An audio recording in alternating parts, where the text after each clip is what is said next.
ole hei voina hian puchong khupa trong trai na hmuna kakala ka thlen in pa sangau uparina nen kan vakala ti chuan helai hmun hi an hlut em an lo ngai hluin an lo za em mai hi lo ni a hei helai hi chol bu ka nia khi lai khi ka thlen in pa in an phiat fai vela na tla vel kha ti chuan he chol bu a hianin kan thil ken reng hi da vek tur ania phone po camera po engma hemi ba khi chu ken thei lo phei khok te po phel vek tur ania chu ti lo chuanin an lo phal lo wa ti chuanin hei awan thlai the hi puchong khupa wan thlai the hi engma to nan thei lo wa sam fai po ngai lo in a fai nga le me ma nai ro chu tla thina ti chuanin hei chapal te po kan phel veka khi lai a khan engma ken du thei lo khania ma se kapuzonin lungphun thalak a on le on lo a hredua thalak vel kha adua anni te chu an nei tu ten nia lo han la ro atia te chuanin ka han la thale don ani ti chuan hei kan kal pui chawanga hian ani ya ti chuan he lai a hian kan chho ze langa hei awan thlai the hi an dai nuam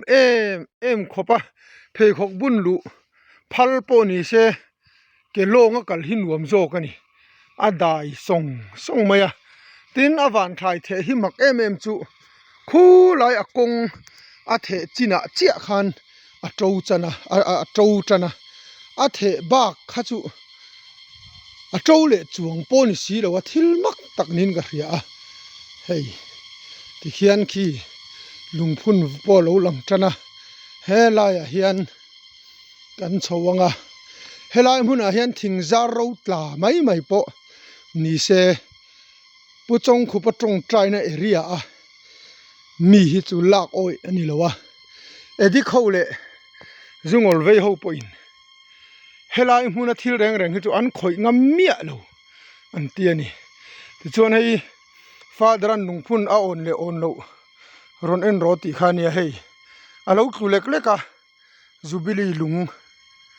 ania hei khuti khuan ti that chu angai viau ani ti chuanin he hmun hi an hlutin heng lai khuwa ho hian an lo ngai hlu em ani hei hnim a hmun danga chuan hnim a to khat feka ma se puchong khupa tong trai na lai awan thlai the na hi chu sam po ngai lo in a to thei lo reng te hi thil mak dang lam lutuk ania khu wan thlai pi alam chu hnim hlirin a khat le tho bok sia thil mak tak po ani hei kala chak ma mai mo hei lungphun chu ti hian a on tu trep ani ti chuan hei hi a ho thlak na lam pangkha nia kan tong trai du na kan panin ke pe chu ka auring em a hallelujah amen tin abisakin ka tong trai dana zir aya ring khan ka awani